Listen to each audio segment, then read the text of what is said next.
All right, guys. Welcome to the next episode of the I was gonna say something else. I'm so sorry. I was gonna say the wrong podcast. The Daily Wise Cipher. So this should be episode 7 that we're doing today. So far so good, right? Did everyone have a good Valentine's Day yesterday? This server was very, very fun. We had an activity where we were just saying like very nice things, appreciation messages for each other. So yeah, other than that, I'm here with Anya, Starlight, and Moss. Hello. And we also have Leona and Emmy in the chat as well. Okay, I'm gonna go ahead and share the screen. Boom. Okay.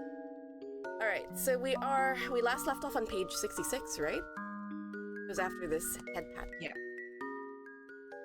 Okay.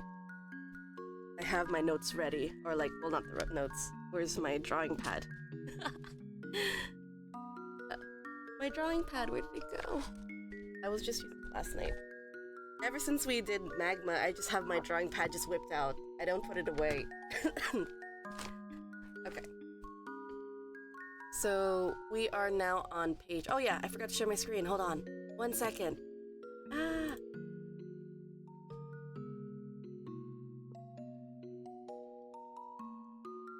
There we go. That's what I needed to do. So now everyone can see the screen. Okay, now everything should be working. And yeah. All right. So we are now on page 66 and on Canva, not the actual manga page. And if I remember correctly, let me go under draw and choose my color. We have clang, clang, clang, but we need to move. That apartment is dangerous. I found a poison snake in there yesterday. You know, I'm curious about that. I don't know if that might be... Actually, no. That is symbolic. That is symbolic. It really is. A poisonous snake. Of all the animals to choose for Endo, snake is always the one I would pick out too. Because you know how snakes are. Snakes blend in. They blend in with the environment. And it just shows betrayal.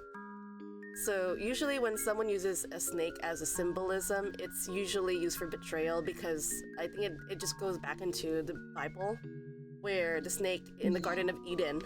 Yeah, there you go, make that connection, Garden of Eden. So the choice of snake being used for that, especially, I don't know if it's the same as well in Japanese. I think another thing I wanted to point out was I think also in English, we usually use snake as like one of the derogative animal terms that we would use for people. Like, oh, you're so fake, you're like a snake or something. I know in Tagalog, we also use that as well for poisonous snake is ahas ka, you're snake. I don't know if it's the same in Japanese, because I know if you are using an animal to represent betrayal or maybe is derogative, hopefully Spy Family was able to carry that across different languages. That makes me curious about Indonesian, because Indonesian uses dog. They have a curse word using the word dog. I know that one. So I'm curious if they change snake to dog in Indonesian, if anyone knows. That would be very interesting. Then we also have Anya moving on here saying, I don't like snakes. And then Anya again reinstating Papa is the world's biggest liar. I think this is the 3rd time she says it too. This is times 3. Like, dad's a liar, dad's a liar. And then, but he's a cool liar.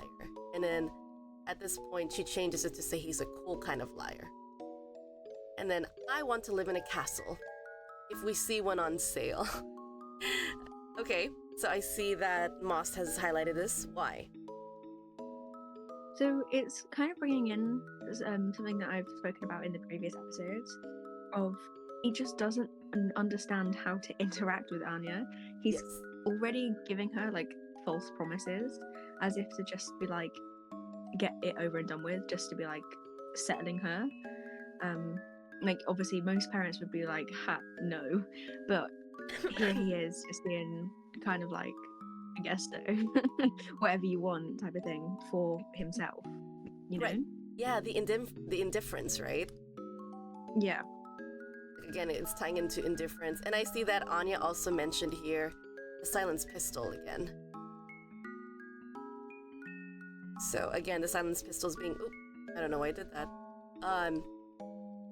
The silenced pistol is being referenced here because again, he still has that whole indifferent kind of reaction towards Anya, I guess you would say. Did you want to add on to it, Anya? I might. I think I might feel a little bit different on this because I think because it's the start of the new relationship. Right. If this if you go to the silence pistol panel, it's like yes, fine. It's kind of like very dismissing attitude, but he's not doing this here. But I agree that he's still not familiar with dealing with a child. Like, yeah. Yes. I agree with what you're saying. Yeah, like maybe he's just still not used to it. That's actually a good point. Leona also adds, to me, his reply or of if there's one for sale plus his body language sounds tired, especially after going against the bad guys. That's actually a good point too. He's exhausted. I mean, Violet has been worked to the bone at this point. He's very, very tired. Kind of interesting. Go ahead. I think I also want to talk about his eyes because it's kind of like Twilight's eyes, but not really, because there's several panels with him being redacted, but also with this eye. For example, during the Wheeler's arc, when he right after he confronted Yuri, he has this kind of eyes too. So I just find it. Maybe I'll just point it out now and see what people want to talk about it. Yeah, is this possibly redacted eyes? Redacted's eyes. I can't even write this. But redacted. It's fine. This is fine.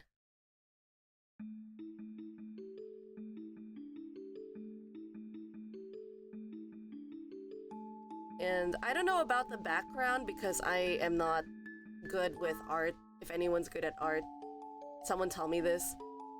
The shadow, why is it only one person? I don't see Anya here. Or maybe the angle of the light. I don't understand how light works. So I think that the light is going this way, as far as I know. And it makes... It's not a real shadow. It's like a blurred version of people sat opposite them, I think. If they're on the tram, it'll be the people like sat opposite, so it'll just be one person in the seat opposite them. Oh, that's the person in front of them. Okay, on the trolley. Okay, thank you. Because I'm just curious about that. Maybe it could be symbolic. I don't know. But then again, I'm not an artist and I don't understand perspective and angle. Because I also like to think it's like I see Anya's making the connection too. She's getting it. I was about to say that. Like maybe it's just one person right now. Like, you know, Lloyd is... I don't know why it's in the middle. It's like they've become one is kind of what I'm kind of getting. They've aligned up with each other in terms of they're on the same page. They're in this mission together. Yeah. What else did you want to say, Anya, since you circled those two? I think it feels like if everyone has to play a role, it's kind of like they have to be put into a box. That makes sense. So even if it's kind of like reminding me of like how a family is a social unit. And they're becoming that's such a good one. That's a good one. Yes, I was thinking the same thing. That's a good one. Keep going. Is there anything else you wanted to add? And it's good because when you look at them, they're like sitting like fair and square in the center of the box. Like when you think about people saying, well, Yeah. you expect them to, like, at least on the surface it has to be like fair and square. But obviously they are not sitting like these two, right? Yeah. They're not sitting like the shadows that are sitting across of them. Yes, exactly. And also want to talk about how Twilight City Mm-hmm. um in contrast with Anya. Mm-hmm. Anya's facing us, like we can see her whole face. Right, right. But Twilight, half of his face is still in the shadow, Ooh, nice. and he's not showing us his whole face, just half of his face. Mm-hmm. So he's not totally honest in this yet. He's still a Ooh. cool liar. That's so cool. Oh my god. The way that you we keep bringing back the shadows. The shadows are important. I don't know. I'm really glad you mentioned that too because Endo is very good at showing visual storytelling too, as he is with like dialogue storytelling. It's so cool that you picked that up, and I totally missed it. So this window, or this basically, yeah, like window, literally this window, we're literally seeing them on a window from a trolley, and we get to see a glimpse, like, okay, their character, the way that they're positioned, the way that they're sat. um Endo definitely has a reason for it. I mean, even Raph like showed drafts of what the plan was with how what was it, Twilight dressed up as Nguyen was gonna carry Anya outside of the building. And first it was basically just the two of them walking straight out, but then he changed it to see the backside. So that tells you alone that, you know, Endo is really thinking about Endo-san is really thinking about like what he's doing with the characters. So it's not just because, oh, he felt like this is a cool exit or this looks cool. Every shot in the manga feels like there's a story to be told. There's something symbolic in there, and it feels like he's trying to tell us something. So it's very interesting that you caught this. Oh my god, this went over my head like it did, like it normally did the first time I read it. Leona says, oh no, Emmy says, I think he has Redacted's eyes here, to be honest. I think so too. Leona says, I think that's the person in front of them on the trolley. This is the most relaxed we've seen Twilight, I think.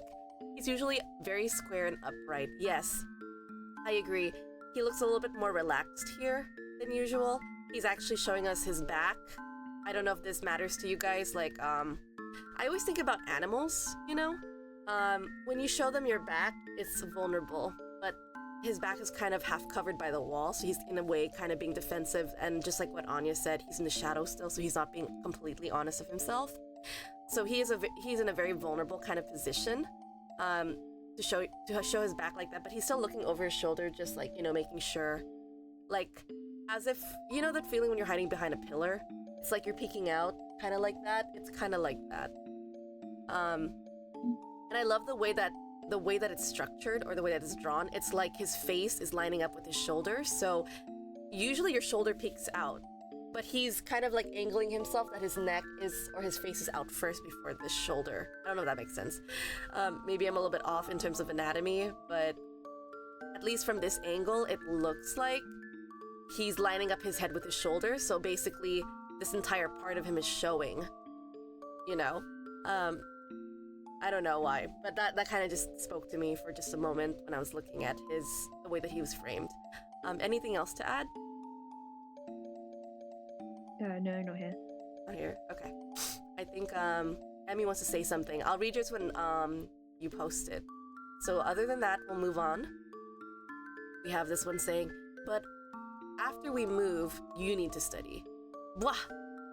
This time, you'll just need to remember the answers. It'll be easy. Oh, very interesting, and I love that. So, okay, before we go into what Anya wants to point out, Emmy says, and he has his arm extending to outside, kind of looks like he's doing it to protect Anya, you know? Oh, that makes sense. In the last panel. Yeah, his arm is out. That's actually a good point.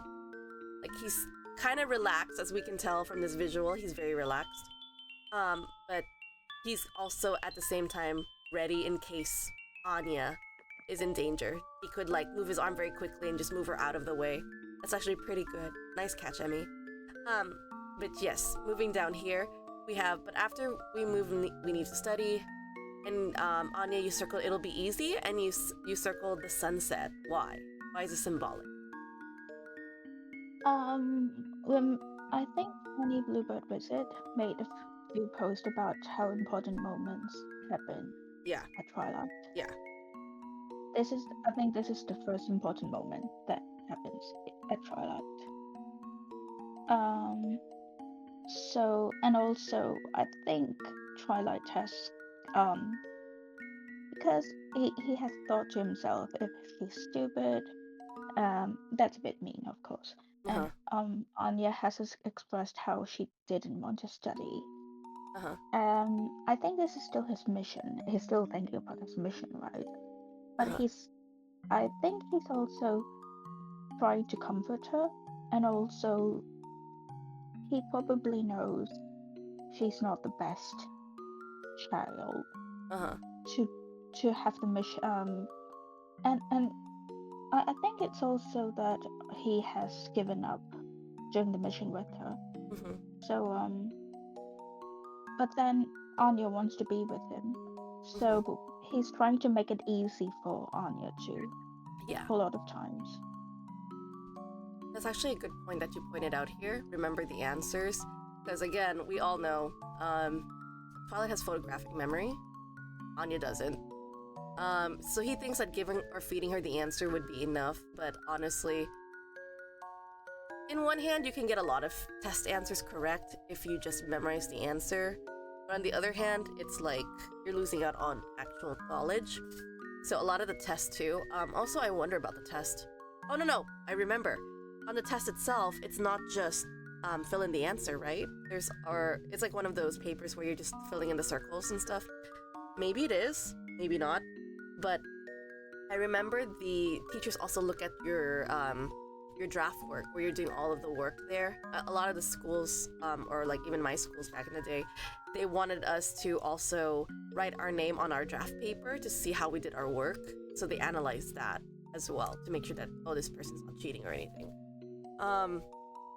And I like that you also said that it'll be easy. Again, it's just redirecting itself to photographic memory. When you circled this, did you say Twilight, or did a former analyst in the Spy Family group say this is Twilight? Anya? I think she said important moments happen during Twilight. During Twilight? Yes. This, oh my goodness, I have to correct her on that because this is dusk. We have different names. When the sun is setting down, because this is sunset, right? Sunset is going down, it's dusk. But when it is early in the morning, so the reverse, that's Twilight.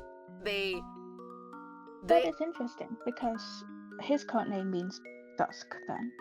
If that's the case, because this is going down. Because I know if they have different names for it.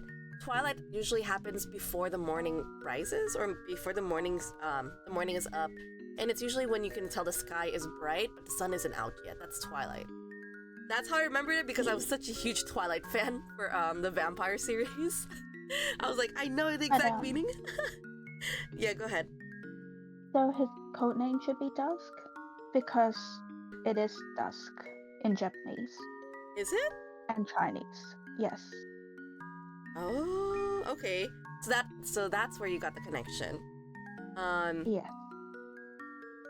Oh no, you're right. Okay, I'm double checking it now because I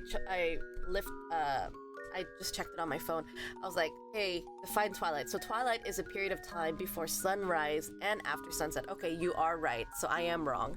So I'm really glad you guys caught that. Okay. So it says here, when the atmosphere is partially illuminated by the sun, it's that time when it's not quite dark, but not fully light either. So there are actually different types of twilight defined by how far the sun is below the horizon.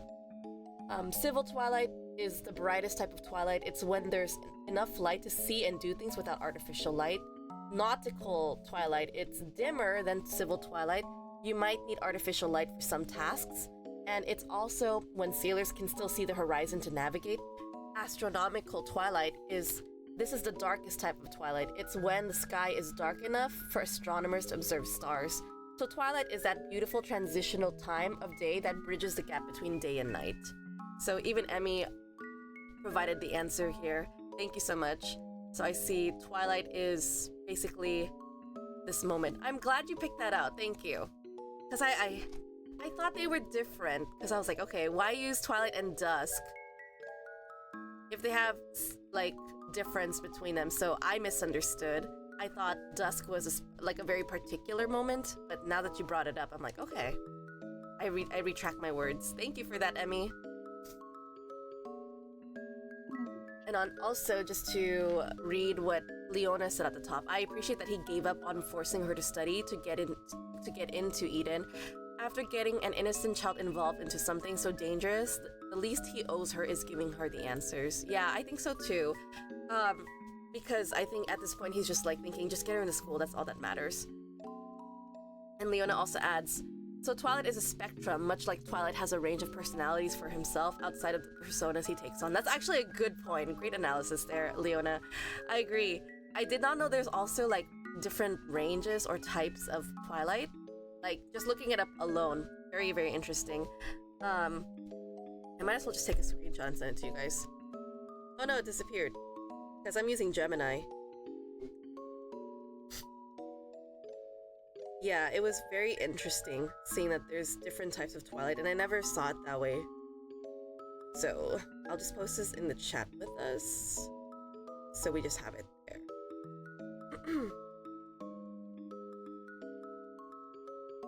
And then, here we go. Scarlett, you don't need to say this. Oh, okay. Well, that's okay. I just have a habit to just read it. His JP codename specifically means Twilight at sunset. Oh, interesting. That I'm very sure about. So I feel like Furgana is mentioned here as well. So it's very interesting that you point that out. Oh, I love it. I love Endo-san and how he does these things. Because like now, even me, I have to fact check, which is fine. Because I'm not a walking Google. So of course I'm gonna have some takes wrong, and it's okay, but that's the best part, is because we learn something new every day. Moving on, we have page 67. We have Eden. Dong dong. You may begin the test. Actually, this is interesting, because I don't recall seeing this building before. I'm curious about where it's from. Or like if we see it again in Eden. Because I don't remember seeing it again a second time, and I'm so sorry, my nose is like so congested. That's why I sound like this. So they're inside a hall, and they have all of these students participating in a test, and we have some saying, you may begin the test. I don't think we even see the person at the front. Very interesting. I like to see in the hallway, we see the parents are outside in the hallway waiting. I can see, I don't know if these are teachers or parents. And of course, the worried Twilight is just out there being very, very anxious for Anya to do the test. And he's like begging her, please, Anya, I know you can do this. And I think it's so cute that he says, I know you can do this. Like, that's so cute. Very adorable. And then we can see Anya is working very, very hard and overtime, thinking about all of the thoughts around her. And she hears students being loud saying, this is so hard. I don't know any of these. Eeny, meeny, miny, mo. Okay, that's a fair one. And the last one's saying, I want my mommy. And then someone who's given up and is asleep. That's so funny. This is so relatable to me because I remember taking a test and I'm like, these two answers are so similar. We're gonna do eeny, meeny, miny, mo for this. But before that, Moss, why did you circle Twilight? It was just his posture. It like kind of stuck out to me. Because how often does someone who holds himself with so much confidence look so unconfident? Yes. Obviously, when you lean like that, you are putting more pressure on to obviously like where his like arms are on his knees. Yeah. Like holding himself up rather than just being held up with his normal confidence. Yeah. So it just kind of shows like an uncharacteristic amount of anxiety potentially. Yes, that's what I'm about to write. Anxious. And it's like he's got like, he doesn't like this feeling of like lack of control, which obviously we have discussed before, but like it's Yes. quite prominent in just that little bit of the panel. Yeah. And I really like that you pointed it out because, like you mentioned again, Twilight is just thinking very, very hard. And he does not look comfortable. I could imagine him tapping his foot. He's probably not tapping his foot, he's keeping it under control, but this is already... I feel like when you tap, it's like it really shows that you're showing impatience. I think that's one of the body languages I learned, is that, or you have your attention span too. Like I naturally like bounce my foot when I'm thinking or when I'm just sitting down in general. It's just my way of trying to control my energy. It's just, I don't know why, but I feel like he's doing, like you mentioned, he's thinking very hard. Anya also mentioned in the chat, it almost reminds me of the Bottle Library, the ceiling of this hall. It's almost as if he's praying, but to Anya. That's so true. He's definitely praying to Anya, and Anya's answering his prayer. She can read his thoughts. I actually don't know if she could read his thoughts all the way back here, because we know Anya has like a limited distance that she can have access to thought. It's very interesting. But yeah, Anya's working very, very hard right now. And it's so funny to see all these other kids just reacting, basically the different stages of grief, the different stages of compromise. When you're taking a test, this is very, so normal. This is me too when I think. I'm like, how did I do this? Very interesting. Oh, what are you trying to point out here, Anya? It's funny because I don't think he can. I don't think she could hear him, but I think she knows. Yeah, she knows her dad's begging. Notice that I know you can do this. It's not in the dialogue thingy, the bubble thingy. Yeah. So I don't think it's something that she's hearing, but it's just something that she already knows. And I also like the fact that it's kind of like a callback because she used his powers to get adopted, right? Right. But this is the first time she couldn't use his powers because she's so distracted by, you know, the moans and groans of the other students. So this is like, for both of them, this is kind of like the first time that they're outside of their comfort zone. Oh, Anya, could you repeat that? Twilight just sitting there. Could you repeat they're that? Outside of their comfort zone. Oh, okay. Because Twilight's not the one who's in action. Anya's. But Anya is not using her powers. So like they are both put in a vulnerable position. That's a good point. And sorry, I heard you, your voice went into robotic mode for just a few times, and I was like, what did you say? Also, I heard your cat calling you, going meow. I'm like, there he goes. Yes. That's exactly what we needed. Another cat from yours. And I look forward to okay, honestly, like, sorry, going off tangent here. I love it when I hear your cat. It's so funny and cute. Thank you. I also like what you pointed out as well, that it's a callback again, that Anya's in action. But she's kind of using her powers, but also not at the same time. And oh, something to point out. It is not a fill in the dot kind of question. It's written. So everything in there, she has to memorize what she writes about, in a sense. That's not... I don't know how she can, like, memorize, if that's the case. Because, of course, we know we get to see the test when it comes back. Anya's spelling. Not really good. So again, when she tries to memorize stuff, I think she can try to, but the thing is, I would assume memorization, especially if it's a paper like this, where it's not fill in the dot and stuff and not memorizing numbers, it's showing the work as well. That's what matters. I'm pretty sure Twilight had to probably print out the same test 10 times or so for her to rewrite everything over and over again until it's satisfactory, at least for him. And it kind of feels like it didn't at the same time, you know? Because if he had known, Anya's answer might have been more perfect or something. I'm not really sure.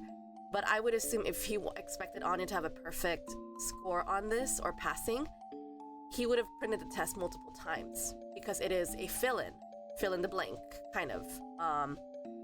and this is being checked by all the proctors, especially Henderson. And it just kind of feels like it's like, okay, first I thought that he did, but at the same time now that I think about it again, I don't think he did, but that's what he should have done to ensure that Anya makes the cut, is that he should have made her take the test multiple times to improve her memorization. From what I understand of Twilight, especially when we meet the Othans later, I don't think he understands how to teach a child. So I think the feeling I get, the way that he taught Anya was probably verbatim. Like, he showed it to her, like he did the test himself, he showed it to her. He left a paper where he did the work on her behalf and told her to memorize it, and then that's it. That's how he took it. I think that was the strategy he used, because Anya still barely passed, considering her test. But yeah, anything else to add before I move on? No. Okay. So moving on to the next page 68, we see Anya freaking out because she's hearing everyone's thoughts. And again, she memorized the test. She looked at it and she's like, oh, I know this test. She's like, oh my goodness, I recognize this test. And here we can see Lloyd making her take the test again. And it sounds like, just like how I speculated on the page before, he made her take the same test, right? But it looks like he only did it once, based on these two papers. I'm pretty sure this paper here is done by Lloyd. This is the answer key that he provided. And he had Anya copy it once, and he assumed that she would remember. Because Lloyd, again, he has a photographic memory. That is kind of his downfall. If you have a photographic memory, sometimes people who are from this kind of knowledge take knowledge for granted, because to them it's like it's in my brain, it's stored there whether I like it or not. And they take knowledge for granted in a sense where they don't understand the struggle from someone else who doesn't have photographic memory. And I'm only referencing this because I remember watching a show called Itazura na Kiss, or Mischievous Kiss, and they have a main character named Naoki, and he's like dating this girl who's like really, really dumb, quote quote, and her name was what was her name? I forgot her name, but it'll come to me eventually. But basically, he also has photographic memory, and he explains to her how he just takes knowledge for granted. So I'm extending that background or that knowledge from that anime itself to this one too, that again, Lloyd's photographic memory equals doesn't know how to teach. He doesn't know how to teach a child, because he has taken knowledge for granted in terms of a teaching aspect. But of course, photographic memory is super good as a spy, because he just has to look at it once and he remembers things instantaneously. So here, for Anya, he doesn't understand the struggle of study for her, because she doesn't have the same abilities that he has. So here, Anya is actually going to go based on the study that she went with her dad. And that's why, for her, she got lucky, because she could recall these questions with her dad. So first, I can tell you, this is definitely not just a placement paper, but also to see, again, getting into school.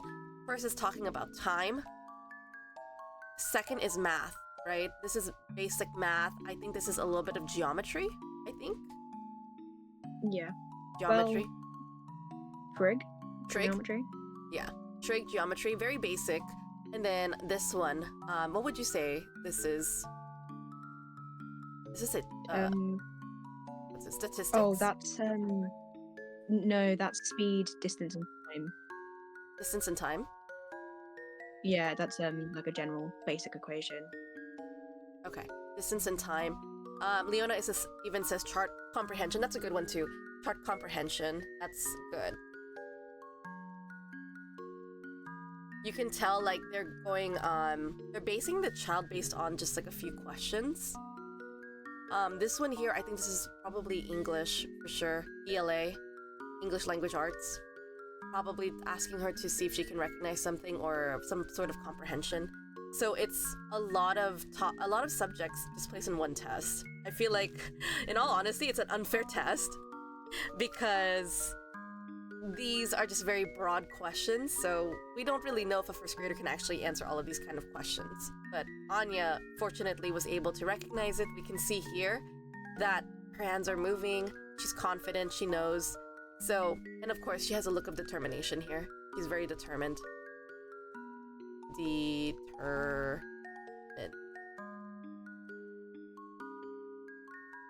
Cute little Anya. She's working very hard.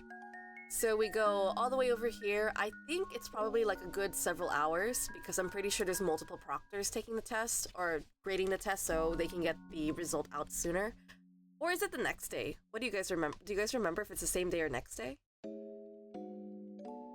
I have no idea. I can't remember. I can't remember. So, I don't think I don't think it's pointed out if it's the same day or the other day, but I would assume it would be kind of like the interview part, which would happen on the next day or on the other day. For me, the reason why I think maybe same day is the outfit. I always like to think that it's the same clothes. Yeah, just like what Emmy said. Leona says no clue. Emmy says, I think it's the same day because of Anya's clothes. Yeah, me too. The way I mark things, or I can tell by time, is based on the clothes. She's using the same clothes, I think. Yeah. Because when I look at her outfit, I'm like, that's the same outfit that Lloyd threw her up in the air to celebrate. So But I'm also thinking that maybe it's because she doesn't really have a lot of clothes. That's why he has to take her to buy new clothes it could in be. the second chapter. That's But also yeah. Yeah, that's a good point. They do repeat the same outfit. I think Lloyd is the hardest in terms of he wears a green suit a lot. So it's like they do wear the same clothes quite frequently. So I would assume several hours. And then we have K212. I wonder if that's actually representing something. I don't know. I feel like it's something historical. I feel like. No, I don't think it's historical. Okay. But it is related to Endo's personal history. He talked about it. I think he worked in a place which what is that? The address code? The address or code. something like or the postcode ends with 212 or something like that. So Ooh, very he said he used it because of that. Oh, okay, so he's using it like for an address or something. That's interesting, K212. I like that. Very interesting. And I love that you pointed it out because again, it's a lot of lore. We wonder like why did he use certain things? He always like Endo always, and I mean always, uses or mentions things that is something kind of significant, but also could be just an Easter egg. So 212 is more of an Easter egg for his real life. And we can see here. Oh, sorry. What was that, Anya? I think he mentioned it in Eyes Only. I'm just going to find it. Go ahead and do that. But you can continue talking. Yeah. I'll just post it when I find it. Yeah, no problem. So we can see different variations of families here, and I actually like to pay attention to the small stuff now because of Endo. We get to see like what stages of realization is here. So like for example here, this is the most obvious. You can tell that the kid got in. Like the family's very happy. You can tell this is another dichotomy, a parallel to them. Back to back too. Ooh, very symbolic. The dichotomy here, we know that. Endo really loves his dichotomy and parallels. We have sadness, happy and sadness right next to each other. We have another one here showing happiness because they found out that she also got in, or he got in. Here it looks like they don't know yet because the son or the grandchild's looking at his grandma. Oh. I don't know what happened. The design is approaching limit of drawing strokes, shapes, or sticky notes. No! No, don't do this to me. Do you want me to go back through it and just erase some stuff? No, it's okay. Don't worry about it. For now, I think don't worry about it. So yeah, it's just this little area here I just wanted to point out. It's approaching max, but it's okay. This one here, we see grandma's pointing at the board, or auntie, I don't know who it is. And they're in the stage of like not knowing. We have this one too, like they just arrived, they're just looking. This one looks like they're comforting.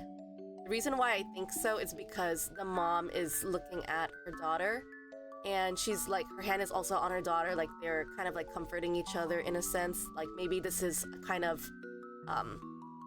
a muted way of like showing disappointment. This one's definitely disappointment. This one is kind of like a very subtle, not muted, but subtle way of comfort, because she's looking at her daughter, and based on that reaction alone, that means she knows, I would say. And the daughter is probably just like in shock or something. And of course, the next person next to them, another sign of excitement because their son or daughter probably got in. And then we get over here with Lloyd and Anya being very, very happy that she passed. And I feel like this is the cutest one because, again, we have different forms of showing excitement. Dad punching the air, son or daughter punching the air, very excited. And then here we have Lloyd lifting Anya in the air. Very different compared to them. And I feel like is the highest form of excitement for sure. And they said, great job. Lloyd says, great job. There, you passed. Great job. I did good. You did very good. Whee! And it's so cute here. Something to point out as well. Mission clear, based on Endo's draft, should have been on the bottom down here. Like, this is where mission clear should have been, at this very bottom part. But interesting, they put it in the air, and I feel like it's like a visual, but also symbolic again, because mission clear, showing that they are the mission, and I like the fact that it's going behind Anya. It shows like it's kind of their own little bubble in a sense, that they're in it together. And I think it's really cute that they put it up here because I feel like seeing mission clear at the top shows that, you know, it's a form of victory. Anything related to going up seems more positive versus down. Then again, if they put mission clear in the bottom, it kind of feels like they're stepping on it too. So again, it's just kind of like a perspective on visual, on how you see it. Moss, what did you want to point out? I noticed that you pointed these two things out. So it's like a subtle change in his expression. Uh-huh. So obviously in the top panel, you can see the just pure relief that like has gone through him as he's read like the result. Yeah. And obviously you've got Anya being like, oh my god, no way. Yeah. But then in the bottom panel, you've just got pure joy. Like there isn't relief. This is just like, oh my god, this is like really happening. Like it's a very different emotion, and it's a very subtle change in his like facial expression. Uh-huh. It's all to do with the eyes. But yeah, I know he just looks a lot happier as he's talking to Anya than when he's just reading the results itself. Yeah. Oh, I like that you pointed that out. And also his eyes are wider than usual. Oh no, I think this is Redacted's eyes. I have to say, this is Redacted's eyes. Because I feel like small, just like you pointed out here, the eyes here, they're much wider. And it's very reminiscent of the actual Redacted's eyes. Like, they're more round, right? The squarish comes from Twilight. And when I see it more open like this is definitely Redacted.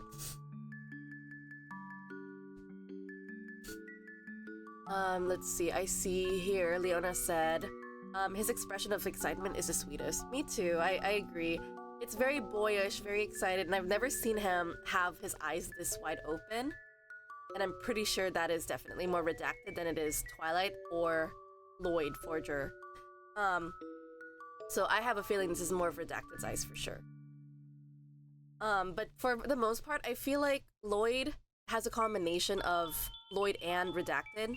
You know, it's always his eyes are a mix of someone else's, but this is the first time I've seen Lloyd's eyes actually be this wide, and it's more of the actual Redacted's expression. And I feel like it's very authentic. He's very, very happy that Anya did it. He was so happy. And then we get to this part here, like, just like what Moss pointed out, he's so relieved because he relaxes for the first time and he faints. Like, he just faints. Like, he was so relieved with everything. And I think this is the first time we see him like this, right? Because the second time we see him collapse was with Yor after the mole arc, I believe. Leona says, if I were one of the parents walking by the scene, I would think this guy has such an endearing connection with his daughter. Yes, that's the impression I get too, is that their relationship here feels the most authentic.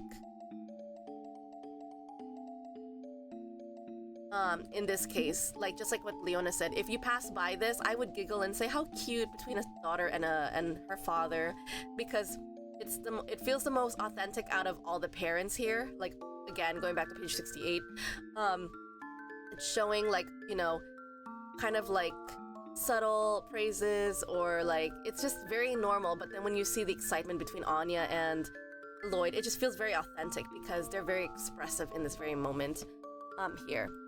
Anya found the quote, "Is there any meaning in Anya being applicant to K to 12? It comes from the postal code of Kawasaki, where I used to work." Yeah, that's so cute. Thank you for getting that. Okay, No problem. now on page 70. I loosened up for a second and the exhaustion got the better on me. Don't leave me all alone. Oh, that's so cute. Wait, me, Twilight, loosen up? So interesting here. So let's go ahead and point out first what Moss said. Don't leave me all alone. Why? It's a very like sharp reaction, Uh-huh. especially considering the fact that Twilight is obviously very much still alive. Uh-huh. But her immediate freak out of being left alone at just like a change, Uh-huh. like it kind of just gives you something to think about, of like she's obviously seen something in her like history, Yes. to like put such a big fear of being left alone in that kind of way, because obviously like we all know that she has attachment issues, considering the fact that she couldn't stay in the apartment by herself, like she tried to escape, but here she is so desperate to not be left in that kind of way. Yeah, absolutely. No, I agree with you.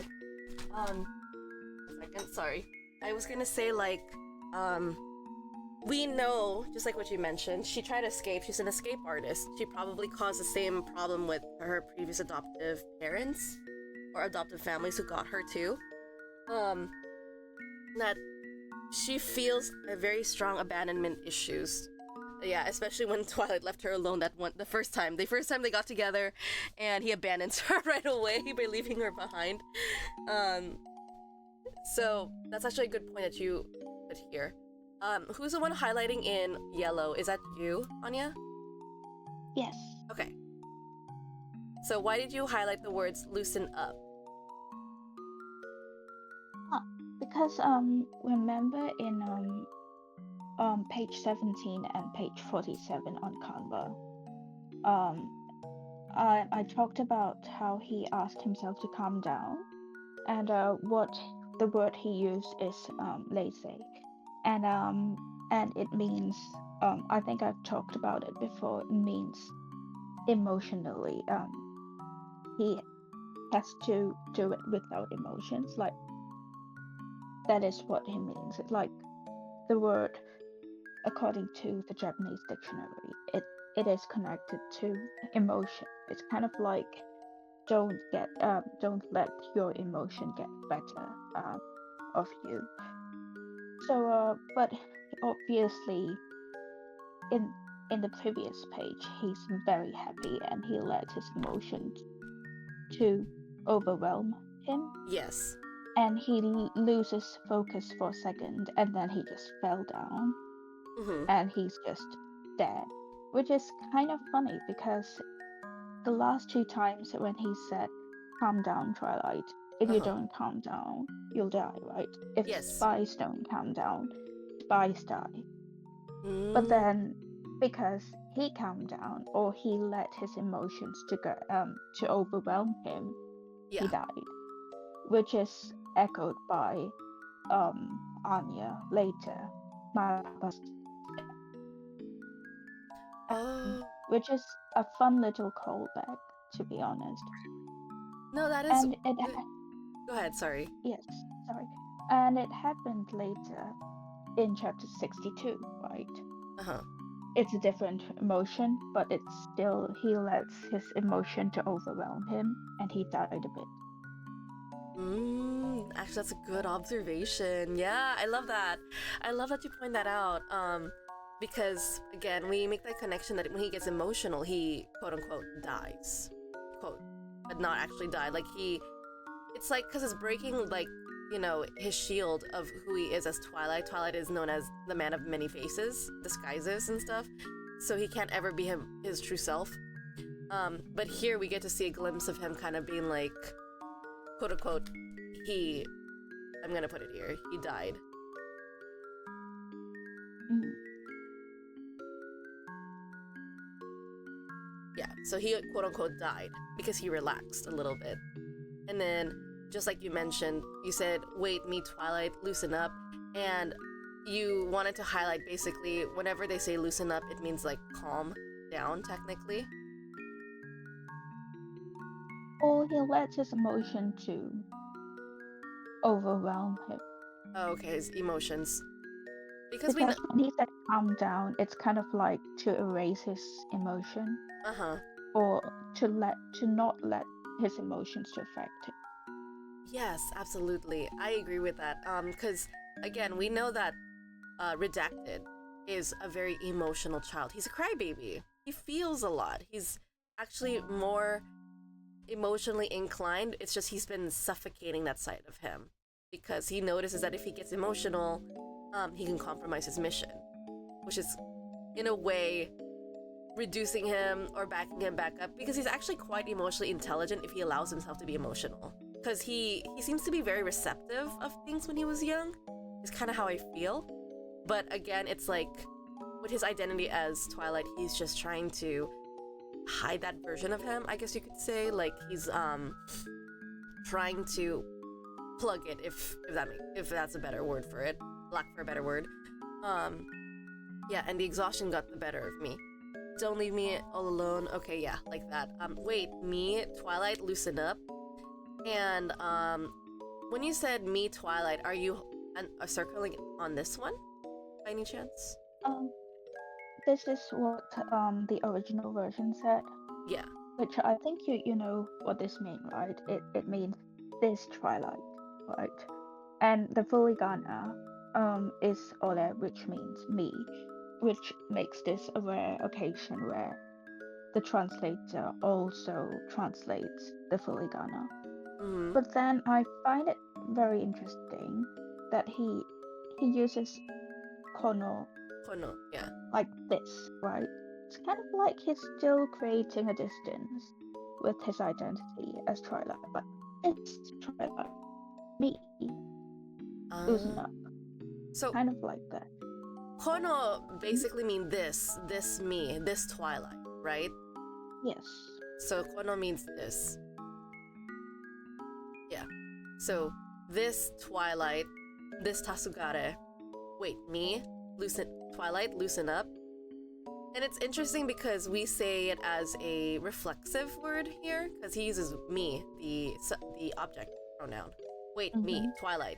Instead of saying, wait, this Twilight, instead of like kind of talking to himself in third person. Because it sounds really interesting how in Japanese when he says kono Twilight, or kono Tasogare, it feels more third person, right? It's very interesting that the perspective of how the dialogue is being presented.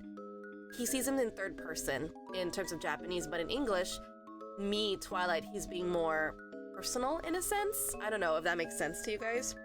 Because I feel like the mindset in English is we don't refer to ourselves as third person, because referring to ourselves as third person feels weird, and also it makes you feel like, I don't know, maybe a narcissistic complex, like I am the great blah blah blah.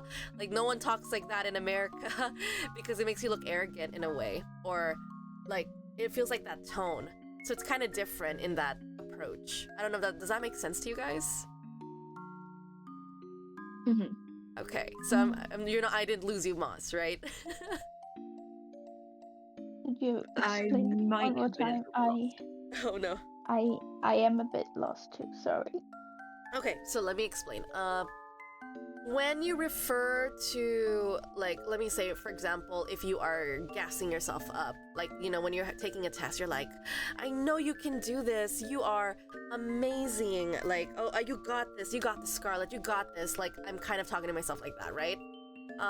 In my head, Like, you are Scarlet, you are awesome, you're great at things, blah blah blah, and all this stuff. But when you go to, for example, from the position of, I guess, saying it verbally, I am Scarlet, I am the greatest person here, blah blah blah. I sound more arrogant if I talk like that. I don't know if that makes sense.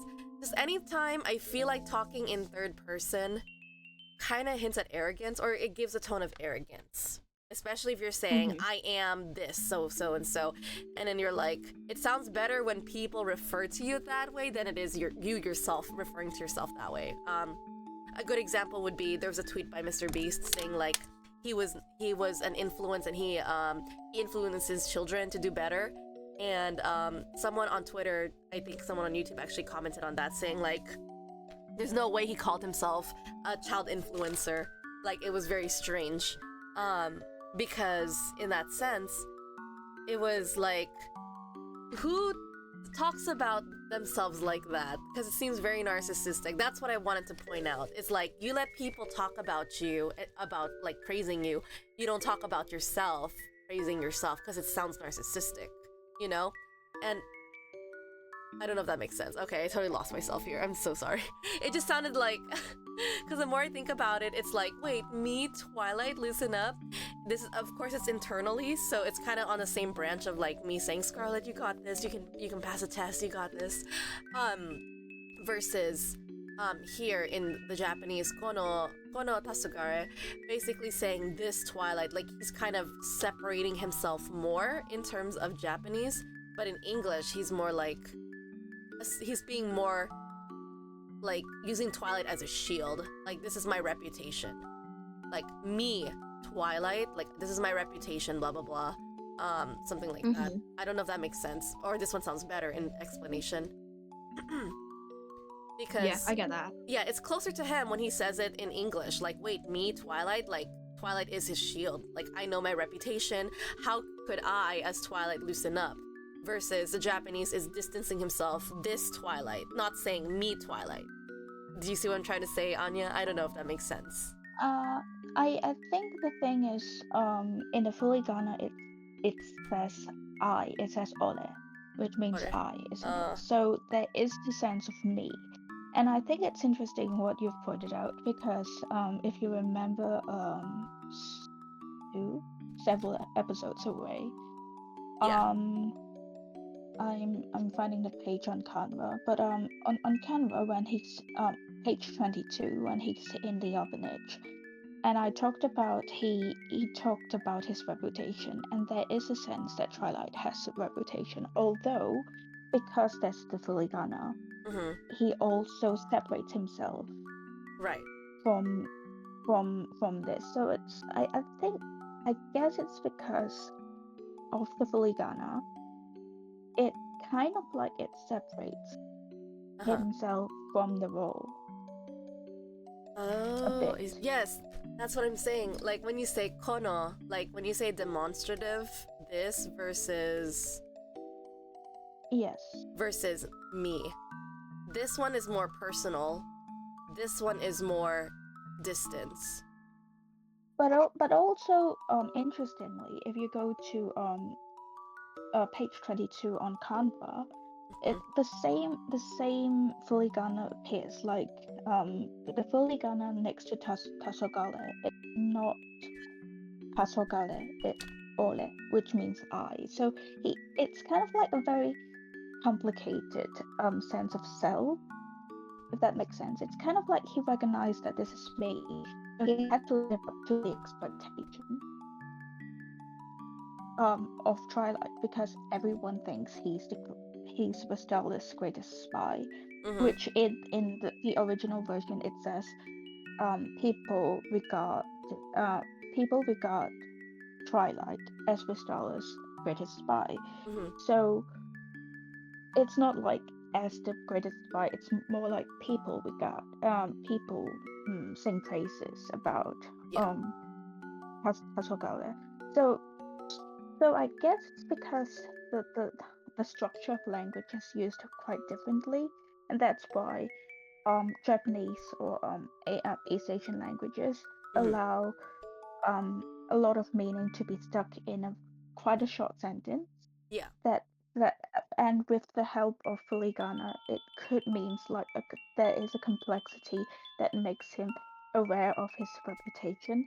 He tries to live up to the reputation, but it doesn't necessarily mean that he's narcissistic. Yes, that makes sense. What I'm basically trying to point out here is very linguistic or meta-linguistic awareness, because I remember I took this one English class in college where they really wanted you to see English from a very meta stance. I was so confused when I was in it. I was like, what is this class? And it taught me basically how we see languages or how we speak of ourselves and how that reflects into the sense of distancing oneself. The example of my daughter versus the daughter or the child, it shows a different relationship. It's just what it's basically trying to teach you, like that. Yes, I totally understand, but I'm just trying to explain it from the Japanese or like and maybe also the Chinese perspective that it might not work the same as English. That's what I'm trying to say. Oh yes, Like I that's understand true. what you mean by and I'm explaining that's probably why I can't feel the same way after reading the other versions, but I Yeah. can see why you said that. Yes, and that makes sense. Because all I'm doing in terms of English is that I'm seeing it from Casey Lowe's stance, because she was a translator for Spy Family, or the official translator. So she's making that decision too when she's looking at the text and thinking about which is the best way that a English consumer can understand this. And I feel like she comes from that angle that I'm presenting, and it's just like, in a way, just like what Anya is saying, it's a clash of cultural differences. So East Asian culture, or maybe Japanese in general, or Chinese as well in general, do not have this rule that I'm explaining in English, because we have that awareness in English. I'm not sure, because I can't, again, like just like Anya, I can't speak on behalf of Japanese or Chinese because I don't know the language, I don't know the culture as someone who grew up in it. And also we would need a Japanese linguist present to really represent that and understand it. And I feel like, well, technically, Anya, you are a Japanese linguist. No. You said you have some takes, girl. Come on, you have some good takes. You have a good understanding of Japanese, so you are giving me some sort of bridge or something to work on in some sense, because of what you know or understand from Japanese. It still counts. You have some linguistic background, if that makes you feel better. I can confidently say it if it comes to Chinese, but not fully Japanese. Not fully Japanese. Okay, that's fair. Fair. Very fair. But anyways, moving on. We are gonna go ahead and scroll down to this transition. I'm curious about this because I'm like, what happened basically? The transition from Lloyd, who fainted on the grass, versus when he gets home, same position when he's on the couch. My question is, what happened? Did he walk home like a zombie or something? So like, what the hell is going on with me? Yeah, exactly. That's what I'm wondering too. Because he goes from there, and somehow he ends up in bed, or not in bed, on the couch, and he's dressed in a different outfit. He's all black. This one he's all like green. And then Anya says, "My papa's dead," and then we have a special delivery at the door. Pass. Come back to the comment, please. This don't leave me. Oh yeah. Sorry, Leona. You're right. I'm sorry. It got pushed down so much I didn't see it. Thank you for pointing it out. Leona said, "This don't leave me alone" is one of the instances that, to me, emphasizes that she has a hang up about being abandoned. I know we've talked about her maybe having returned to the orphanage of her own accord, but I'm of the mindset that she was returned to it several times against her wishes. I see. I feel like Anya was returned because she had control of it. I don't know. I'm still for that idea, because the way that the narrator, in English at least, was implying that she was returned several times, and I feel like it was on purpose, because Anya is looking for the perfect guardian that could protect her, So I feel like Anya, to an extent, kind of feels like when she doesn't feel safe with them, she acts on her weird side, which is what made everyone think that she's a strange child. So they would return her, whether it is for her wishes or against her wishes, I think. Because again, Anya has access to her adoptive parents' minds. So I would assume they were freaked out by her mannerism or something, because you know how everyone reacted to her saying that she was strange and stuff. So I understand. It could be like that. I'll try to find quote-unquote proof, but I think the Spanish dub has emphasized that she was returned even though she didn't want to be. Oh, that would be interesting. That the Spanish would say that. But yeah, in the English one, the narrator just sounds like... It feels like Anya made the choice that she wanted to be returned against her wishes. Like, maybe sometimes she was a troublemaker and she was hopeful, like maybe the first few families she tried to behave. But then over time she realized she doesn't like them or something, or she acted more of herself and they didn't like her, I guess. So maybe those first few times maybe she was returned, and then in this case, or like maybe the few families that did adopt her, at that point she kind of just like, you know, just return me, I don't want you, you're not the kind of person I need in terms of that. Whereas for Lloyd, Lloyd or Twilight, she was like, okay, I like him because he's a spy, I choose him. And then this whole choosing kind of thing, I feel like it's just being reinforced, at least visually for me, like when Anya was waiting outside during Edgar's attack, or when she was saved by New Win / Twilight. The fact she put her finger on the ants, that really spoke to me that she has control. I don't know why, but that was my quote-unquote proof. But of course, literature is always fun to be seen from multiple views, and you're welcome to stick by your claim, and I'm not ever gonna be against you if ever that's your wishes. But again, it's just really fun, really fun to see what people say, because like as long as you have proof, it's good enough. Anya, you went ahead and circled "My Papa's Dead." Mm-hmm. Okay. That is firstly it's to echo what would happen if Twilight didn't calm down, didn't drop his emotions affecting him. Yeah. He died. Yeah, he died. Yeah, he died. And this is also the first time I think in the English version that Anya says "my papa," which in the original version is just Chichi, right? It's still Chichi. But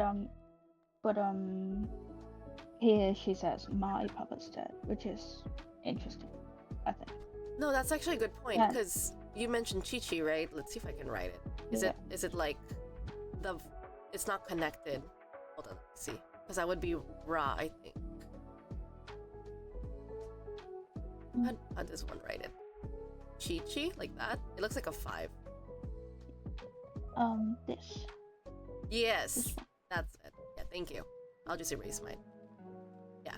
So, from a meta stance, I was telling you guys about Chi-Chi, is the word you use when you tell someone about that's your dad. From a meta stance, my understanding of it, that this Chi-Chi, she's saying this dad, I'm talking to the readers who are listening in on this conversation. Chi-Chi, the dad, my dad. So in a sense, it makes sense why she says my papa is kind of like she's telling us from a very, very meta stance that this is my dad. This dad, my dad, is dead. So I feel like this was very accurate in terms of how Casey Lowe interpreted it, because Chi-Chi in a very meta stance is saying like, hey readers, this is my dad. And it makes sense. Even though the literal translation of Chi-Chi just means dad. So it kind of feels like there's a loss in translation kind of here, kind of in a sense. Let's see, Moss, you circled Twilight. Why? Yeah. So I know that we go back to it a lot, but he reminded me of a cat here. Yes. Because you know how when cats are safe, they tuck their paws in and they loaf. But when they don't feel safe in an environment, they keep their paws out, ready to attack. They kind of reminded me of Twilight here, because when, like, say that you've come in after like a really long day and you just want to go to bed, you kind of tuck yourself in and you're just like, you know, your hands are like either like under the like quilt or like you're resting on them or whatever.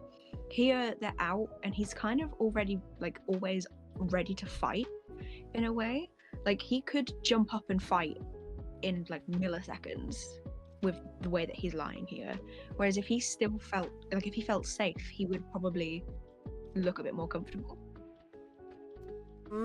I see. So you're saying he's still in a defensive stance here? Yeah, even though he's absolutely exhausted, he's on the defense. Oh, I see what you're saying. Even Moss. Oh, Anya posted a picture of. Is that your cat? Yes. So cute. Right now. Right now. So yeah, I see what you're saying. I see what you're saying. See, I don't have a pet cat, so I don't see it. But really good catch of that, because I have a pet rabbit, and a rabbit is different. When a rabbit is ready, like even though the rabbit is loafing and stuff, there was something I remember reading about a rabbit. A rabbit that loafs in their sleep, like they look like a loaf of bread. Basically they're still in the defensive stance. Like it's not until their feet is pulled out and laid out and sprawled all the way out, then that's how you know that the rabbit is relaxed. Because the body language for me just totally went over my head. I don't have exact pictures of Jack right now. Let me see if I can find any. This is my cat sleeping right now. That's so cute. Yeah, it's giving. That is so cute. I never realized that.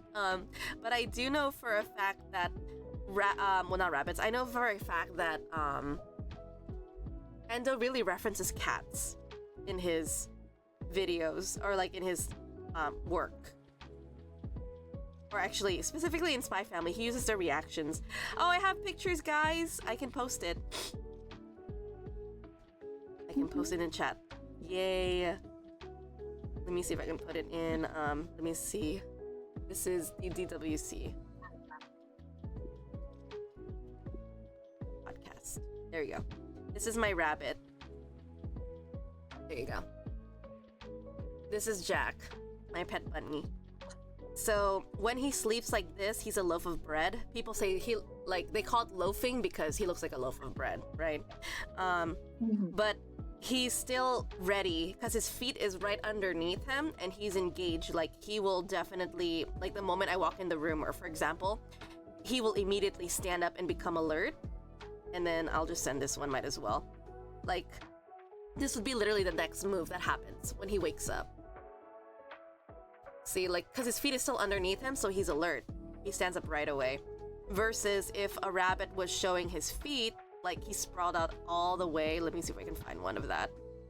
That is his ultimate form of trust, because he is very vulnerable. Oh, this is a perfect one. Like this is, for example, the perfect one to show of Jack.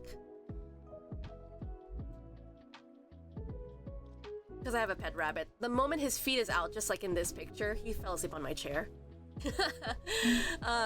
When his feet is out like this, it's harder for him to escape, because he needs that split second to get back on his feet. Like this is his ultimate form of complete relaxation, is when you see the feet are out.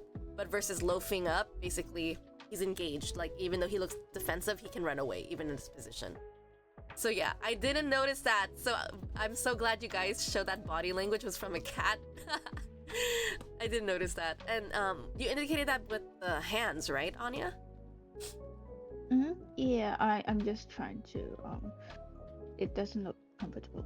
That's all. I see. All right, Moss, what else did you want to add?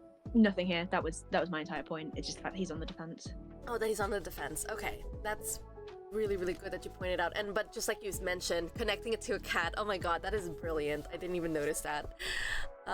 So yeah, moving on from that page. Hold on.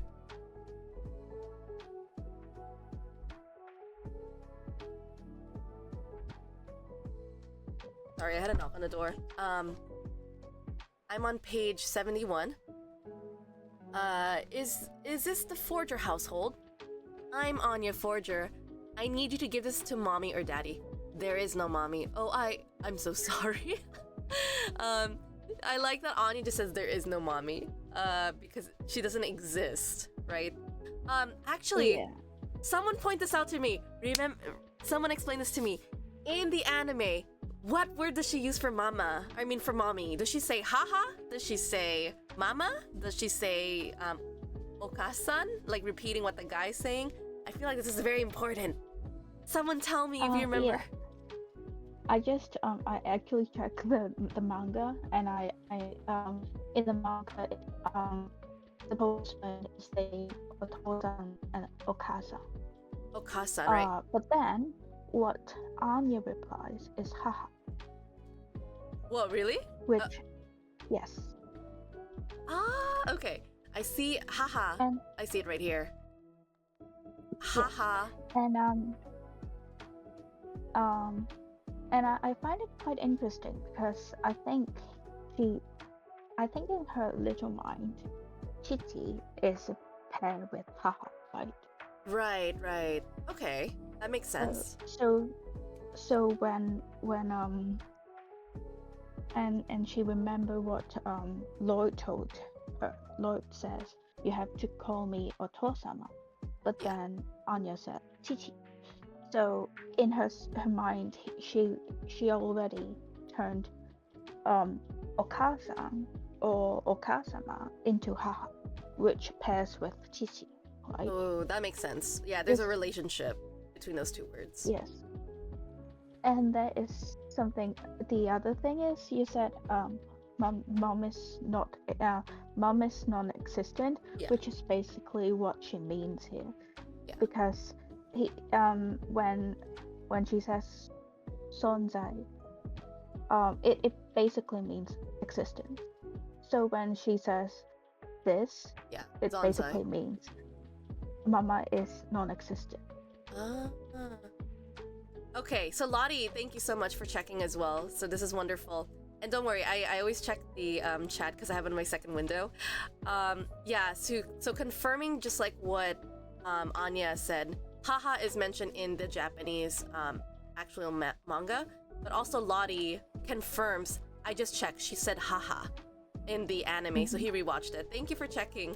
This is why we have like so many people here, and it's so great because you guys can always like double check on our behalf because I can't do much anymore other than just like going on my phone to see if I can hear the audio. So thank you, Lottie, for like pulling that up. So yeah, she says haha, and it's just like what Anya speculated, is that there's a relationship between words in Japanese because they come in pairs. Oto-sama goes with oka-sama, or oka-san goes with oto-san, and then haha goes with chichi, or mama goes with papa. There's a relationship. Like, these words are coming in pairs. So the fact that she calls Lloyd chichi should make sense when she says haha. So I'm really glad. I will be the anime checker from now on, I guess. Oh, you can check also the manga too. Like, thank you, Lottie. Yeah, anytime. It's up to you. There's no mommy. And I'd like how even Anya pointed out here saying sunsai, I believe. Sonsai. Yeah, sonsai. Okay, yeah. Sonsai is pronounced existence. Mommy doesn't exist, which I think for this guy to understand it basically means that he thinks that she's dead, which is kind of funny when you point it out that way. But in actuality, it's that she really doesn't have a role. She's saying the literal meaning, and I love that. Again, ambiguity in language is very fun because you think mommy does not exist basically means mommy is dead to him. Ambiguity is very good, but Anya was being very truthful this whole time that actually there's no role for mom yet. It's so funny. I love ambiguity in languages. It's so hilarious, especially if it's double meaning. So we go over here and we see Anya closes the door and she runs over to her dad. Her dad's asleep. Papa, you got a letter. And he's just snoring. Very interesting because we see here that Lloyd is asleep, but I think on this one he sleeps with his eyes open, kind of, on the last page, page 70. So I think it's just really funny. Lottie says, I guess I have an excuse to actually finish the anime. Also, she said haha, not mama. For example, no second mommy for her yet. That's actually a good point. So we see Anya waving and slapping the letter on his face. And then Anya is just like inspired because, or like she's just like seeing her dad is so cute, her new dad basically. She's so attached to him and you can tell by her eyes just looking at him. that she really loves her dad. She loves her new adopted dad, so she goes into bed and she snuggles with him, and this is so... We get to this really, really precious image on page 72 that she just finally has someone she calls her dad. Like, this is her dad, this is her Chi-Chi, right? And Lloyd's eyes are actually asleep this time. So he's actually have fallen asleep. He actually has fallen asleep in this moment. I don't know when he closed his eyes, probably when Anya was talking to the mailman. But we get this really, like, precious moment of Anya, and you can see again, her hands are on her dad to show that she has chosen this person is her protector. Is what I wanted to point out here. So her two little precious hands are on his arm, and it's like Anya always puts her hand on a limb, a body part on her parents. Usually the legs, usually the arms and stuff, or sometimes she even hugs her hands around their chest or waist or whatever. But in that sense, she's reinforcing the whole, I chose this person. Like, this is my dad again. Same thing with the whole meta-linguistics on Japanese. She's saying Chi-Chi because she chose this dad to us readers, or she's reinforcing it by choosing that word, even though it's technically inaccurate to use in Japanese grammar. Lottie says, I guess I have an excuse to watch the anime. Oh, okay. He finally took a rest. Anya's small bubble is just filled with giants. Yeah, with giant bubbles. Yeah, like Anya had small bubbles, and then there's like a very like nice visual of like small and big bubbles. I think it's just showing harmony in this page, I guess you could say. Anya, you circled Lloyd's eyes. What did you want to add? Yes. You've also talked about how his eyes is really asleep and he looks more peaceful. Yeah. And it reminds me of like more the analogy of like he's like a cat. It reminds me of how. Sorry. I'm sorry. I was gonna say, could you repeat that? Because on my side, you sounded like a robot. It's probably the internet. But I mean, he looks really peaceful here. Uh-huh. That's the right word. It reminds me of like most cat analogy. Like cat would snuggle up with people when they sense their fear or insecurity or bad emotions, and they would try to comfort the other animal by snuggling up with that animal or person. Yeah. Kind of like what Anya's doing here, right? Because Anya is nicknamed by the Japanese fandom Right. as Nya, which is cat, right? He's kind of like snuggling up with Twilight, and the moment she snuggles with him, he feels more comfortable. He's kind of like comforted by it too. So it reminds me of that. Aww, yeah, that's true. Like in this case, it's like, again, I love that we went back to the animal references, that this is protection, right? Like Anya seeking comfort in Lloyd's arms because she finally feels safe with someone, and he's actually competent in protecting her because he is a spy.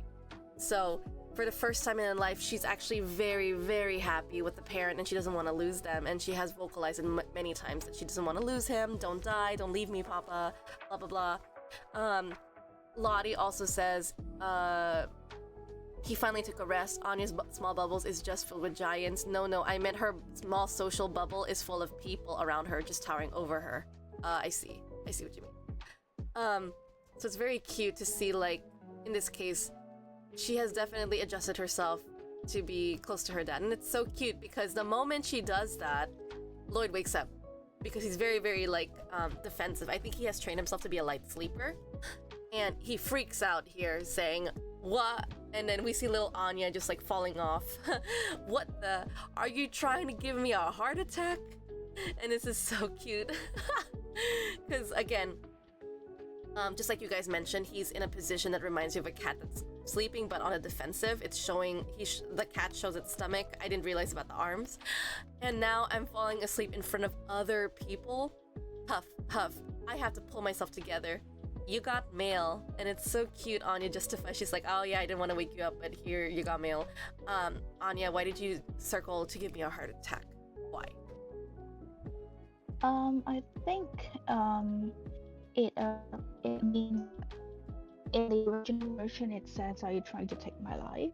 Which is kind of funny because I think Ando in this in the last page is already trying to hint us that the mom is coming out in the next chapter. Yes. So there's no mummy in the last page, and in this page he says, "Are you trying to take my life?" which happens to be yours profession, isn't it?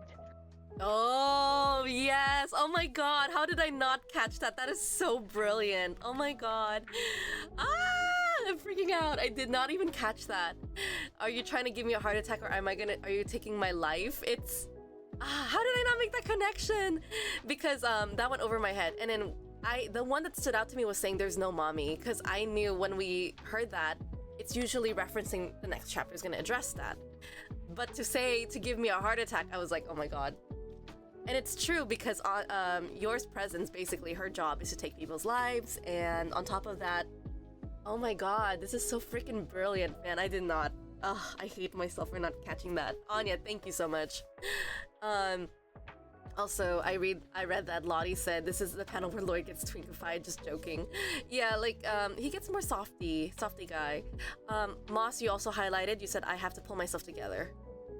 Why? Yeah, I mean we've bled this dry, but it's just the fact that he said it quite a lot in this chapter. It's almost as if he's like having a child like in his missions has really thrown him like in a direction he's never been before, because he's having to tell himself that he has to get it together quite a lot, and obviously the only difference to his normal work is Anya. So I don't know, it was just one of those things. I was just a bit like, it's surprising that he's had to say it quite a lot over a lot of different things. Yeah,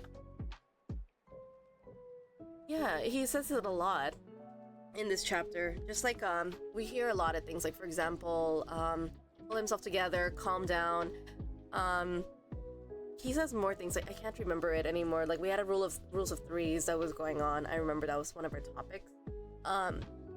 Like pull yourself together, Twilight. I can't even remember anymore, but basically it's just very repetitive. They do say a lot of repetitive dialogue, and it happens for the next 3 chapters, I think. And then at some point I'm like, oh yeah, they stopped saying, oh, I am not a bad spy or something, for example, because Twilight would say stuff like, oh, you call yourself the greatest spy of Westalis. And he repeats that a few times, and I remember when I read it, I was getting annoyed of that dialogue, but it makes sense because as we go into more of the chapters, he stops saying that, you know? Because we get it. He does have a sense of imposter syndrome going on. So yeah, we get to the next page. You got mail. And we see page 73, mail must be from Eden Academy. So they both freeze. What is it, Papa? The second phase of the admission process, a mandatory family interview. And we have here, the next panel, both parents must attend with the applicant. So again, all of the hints, like Anya mentioned about heart attack, the mention of there's no mommy, and then this final set in stone, both parents must attend with the applicant. Absolutely no exceptions. So that tells you next chapter has to be about Yor and introducing the new mom of the family. So I like how it has Doom on here, and Anya's like, shock, but there is no mommy. And that is so funny that we leave up on that note as well. Yes, so why did you underline this shock on top of her head, Moss? It's just something that I was thinking about just now, is that obviously because Anya can read minds, and Lloyd should have been prepared for each stage of the like application process. But the fact that she's shocked suggests that he also wasn't exactly prepared. And I mean, even if you look at the like his like expression as he's reading the letter, it suggests that he didn't know this part, as in like he's underprepared in a way. Like because obviously look at how stressed he looks. He hasn't like planned ahead for this yet. Like, Yes. almost as if we hadn't expected to get to this stage. Yeah. And Anya's reflecting that too. I noticed that Anya circled, look at Lloyd's expression, and then Anya in the bottom, she also has the same expression with her brows like knitting together. She's already starting to have the mannerism of her dad, which is so cute. I want to use a funny quote from a review. Go for it, Lottie. What else did you want to add, Anya?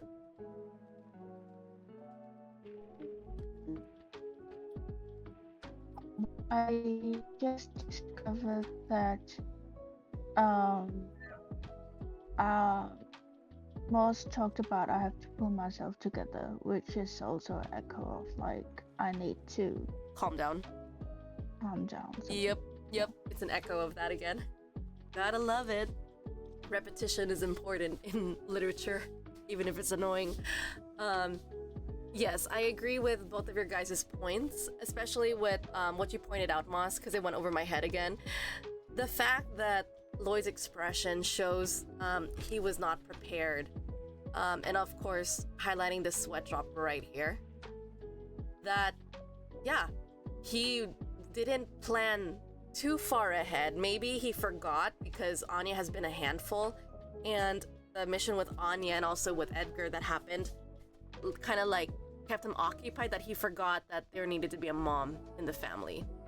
And the question now is, who can fill that role, that she's okay with not being in a romantic relationship with him? Doesn't have to be.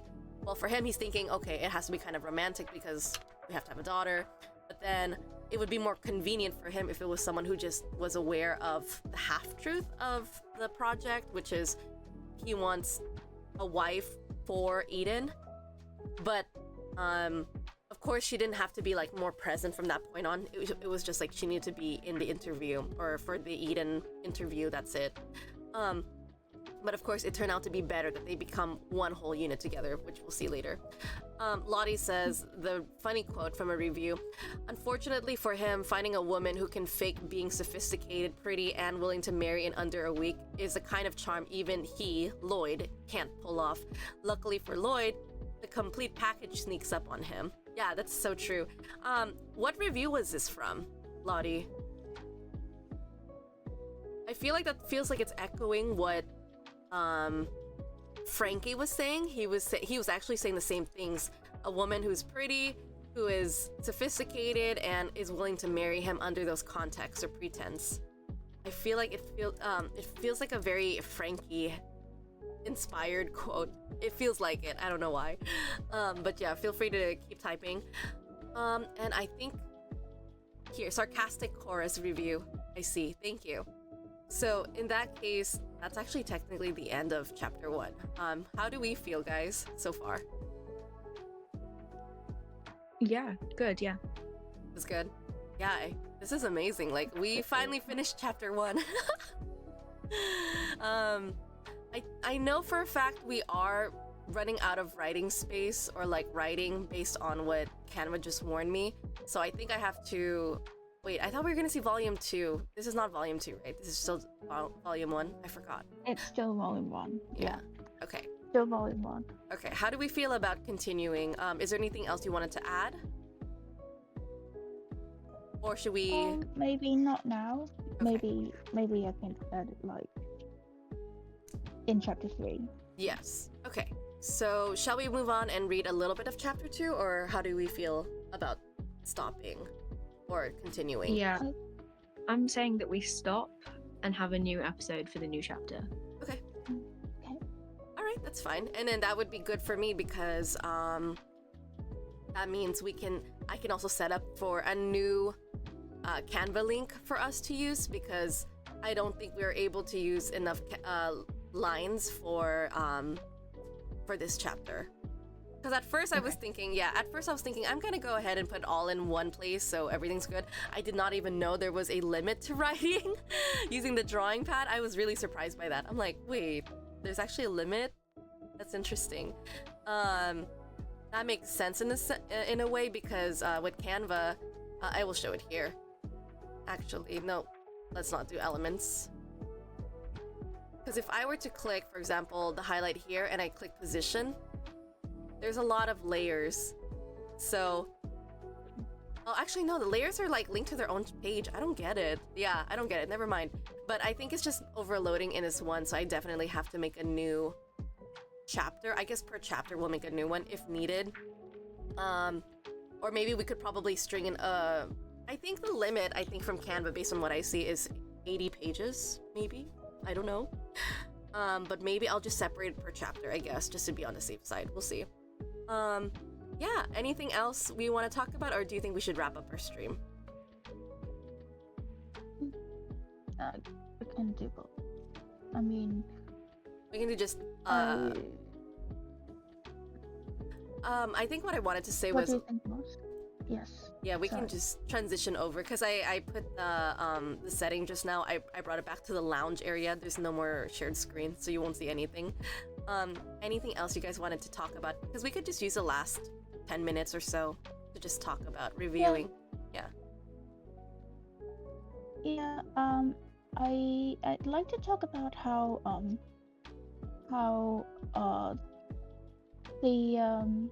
I think because Endo has already had all of the character designs Mm-hmm. and the relationship designs written or designed for this chapter is written. That means I think he has made space for Yo in Yeah. this chapter. Not only the hints we have talked about, but also how and daughter react to each other, and how Yo could come in the next chapter. Because if we look at Twilight's been, the guy who has been repressing his own emotion, and now Right. Anya's first one to break Twilight. But she just breaks it. She doesn't really know how to build him back up when she breaks his emotional break. And at some, I think chapter 3 would show that Yo would also help Twilight to take a break, so he won't crash immediately and he's very frustrated, which makes Yo very interesting because Yo would make him crash as well, but Mm, he won't die, right? Because she'll talk to him and it's kind of like she will press the brake for him emotionally. yeah. For your, right? That you're talking about, not Anya. Just to double check. Right. You're talking about your, right? Yes, I'm talking about Yo. Okay, yeah. I agree. With what you're saying as well. Because I think from that sense, or like from there, we get to see more of what, like, how does your influence Twilight? Because Yeah. here we already see so far that Anya has influenced Twilight. And it's just very interesting to see how again, we see so much more of Lloyd, and we're seeing more versions of him that we've never noticed before, compared to how do we say this? Compared to I'm trying to think of I'm totally blanking out, you guys. Like, it's early morning for me. Multitasking's not my thing. Yeah, comparing to like how when he's by himself versus when he's with Anya and Yor. I guess what I want to say is just basically understanding what that's the word I was looking for. Okay. Foil characters. I don't know if you guys know what the foil characters are. In literature, foil basically means that you have a character usually who has of opposite characteristics, or similar to like opposite characteristic, because we know Lloyd is presenting himself as someone logical, so he doesn't have access to emotions. We have people who are emotional around him, like Anya and Yor, serving as foil characters in a way that they're trying to branch out more of like understanding who Lloyd is, us readers trying to understand who he is as well, and parsing through the way he presents himself. It's very interesting. And we learn more about the characters as a whole, for sure, because like all of them in a sense feel like a foil character that they're helping us audience readers understand each character and how they work too. It's very interesting. I see in the chat Lottie said, also I do have a question, will the Eyes Only book be reviewed? Yes, eventually. I think we do have some spin-off that we're thinking about talking about other things in the future, because like right now we're just pursuing the manga in hopes of counting down until the next anime is popping up, but we'll see if ever our schedule allows us for a third episode in the same week. If we could, I'm not gonna force it because I know all of us have different schedules. I'm very flexible. Anya's I'm sure is flexible. Moss is a little bit more tight on time. We'll see if we can try to make a third episode for DWC, or like a three episode weekly kind of thing. If we do, I think the third one should be a spin-off dedication. Like we can talk about anything and everything unrelated to the manga, because we use the 2 days. We use 2 days to address the manga for the most part, since it is kind of a snail-paced kind of way. Considering the pacing that we already are doing in Spy Family, for chapter 1 alone was already 7 episodes. I don't know if that helps. Yeah. A shorter DWC maybe. It might be the same, like just 2 hours, but it would be like addressing off-topic things. I don't know. We'll consider it. It's a good thought. Anya says, I think we have to plan to do that, but we don't really know when, but we definitely will think. A shorter DWC maybe. Special DWC current chapter? Well, it's hard because when we're working on a current chapter, it's because we analyze it a lot. I think with the shorter chapters, we can do a spin-off.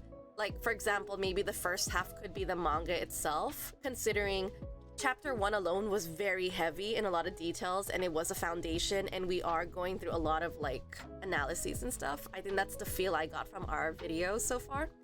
And with current, like we're moving towards current chapters, which is usually like less than 20 pages, right? Sometimes 10 pages only. I'm pretty sure we can probably squeeze in a spin-off in there. It just really depends, because honestly, I already do like chapter analyses whenever the new chapters are dropped, and I eat up 2 hours alone by going in full analysis mode when I'm reading the chapter. Especially with tomorrow, the new chapter's coming out, right? So I've already tested it myself that I take 2 hours to analyze if it's a 10-page or 15-page manga. Yeah. An excuse to talk about Anya Mama. Yeah, I know. Or with short mission. Oh yeah, short missions would be good ones too. I agree. Short missions could also include spin-off. Well, technically I would split them if that's the case. We can do first half recording, then I would stop and then do a second one. Yeah. I think that's the outlook of what this discussion is. So in any case, I already prepared Spy Family Chapter 2 analyses. I am checking it right now to see that this is all Chapter 2. Because Chapter 2 is, I think, it's already like page 35. Let me double check more. Keep going. The second chapter is still a lot. I think it's like around the same. So I think Chapter 2 is going to be just as long or lengthy as Chapter 1 in a sense. Wow, it is quite long too. I didn't realize that. I think short missions will be chewed through fast even by the speed of this podcast. Me too, yeah. Perhaps it might. It just really depends because we have a lot of things to yap about, honestly. Anything else, guys?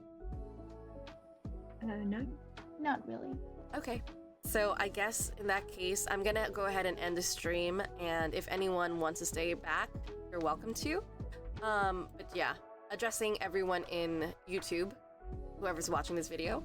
If you guys stay till the very end, thank you so much for hanging out with us and just analyzing Chapter 1. We have successfully finished Chapter 1.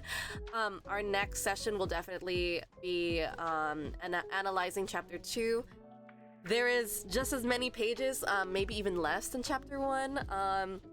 But yeah, I think we're expecting another 7 episodes-ish, or depending on how fast we consume the pacing of Chapter 2. So we might be like another 7 episodes if we're analyzing chapter 7. I mean chapter 2. So yeah, with that being said, wherever you are in the world. Oh, I think someone wanted to point out something here. Leona said fue adopted. Oh yeah, this is for next chapter. Yeah, you found your proof. This is for chapter 2. So Leona, repost this again for chapter 2 when we get there. Because Frankie points it out. We can make that comparison in chapter 2 for sure. Thank you for that. Like very briefly, Leona was trying to point out that Anya was returned to the adoption against her wishes. Was basically, we had to hold debate on that. And it also depends on the translation. But in any case, it's perfect. Thank you, Leona. Okay, so back on the line, and I'm so sorry again. Wherever you are in the world, I wish you all good morning, good afternoon, good evening. If you stay till the very end, thank you so much for analyzing chapter 1 with us. And this is Scarlett, Moss, and Anya signing off for today. So don't forget to stay hydrated, eat something healthy, and we'll see you in the next video or next episode. Bye, guys.